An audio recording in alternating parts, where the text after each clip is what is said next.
நீலகிரி மாவட்டம் மசனகுடி தெப்பக்காடு நெடுஞ்சாலையில் தந்தம் இல்லாத ஆண் மக்னா யானை உடலில் காயங்களுடன் மர்மமான முறையில் உயிரிழந்து கிடந்திருக்கிறது. இறந்து கிடந்த யானையின் உடல் சாலையோரம் அப்புறப்படுத்தப்பட்டது. இதனால் சுமார் 2 மணி நேரம் போக்குவரத்து பாதிக்கப்பட்டது. விவரங்களை செய்தியாளர் ஞானசேகர் வழங்க நாம் கேட்கலாம். ஞானசேகர், விரிவான விவரங்கள் என்ன?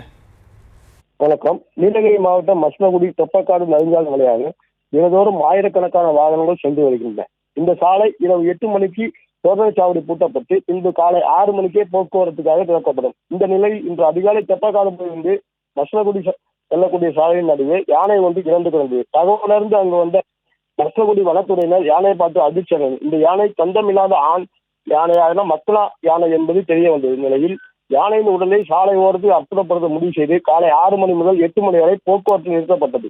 இதனைத் தொடர்ந்து ஜேசிபி எந்திரம் வரவழைக்கப்பட்டு மக்னா யானையின் உடல் அப்புறப்படுத்தப்பட்ட பிறகு வாகன போக்குவரத்து அனுமதிக்கப்பட்டது. இதனால் 2 மணி நேரம் சாலை போக்குவரத்து பாதிப்படைந்தது. இதனிடையே இறந்த யானைக்கு சுமார் 50 வயது இருக்கும் என தெரிய வந்துள்ளது. குறிப்பாக யானையின் உடலில் பல்வேறு பகுதியில் காயம் உள்ள நிலையில் யானையின் உயிரிழப்பில் பல்வேறு சந்தேகங்கள் ஏற்பட்டுள்ளது. தற்பொழுது இந்த யானையின் உடற்கூறு ஆய்வுக்காக நடவடிக்கைகள் எடுக்கப்பட்டு வருகிறது. யானை மசனகுடி மாயார் மாவளலா பக்காபலம் பகுதிகளில் கடந்த சில நாட்களாக ரேஷன் கடைகள் மற்றும் வணிக வளாகங்களில் இரவு நேரங்களில் உடைத்து அரிசி உள்ளிட்ட உணவுப் பொருட்களை எடுத்து சாப்பிட்டு வந்த யானை என்பது குறிப்பிடத்தக்கது.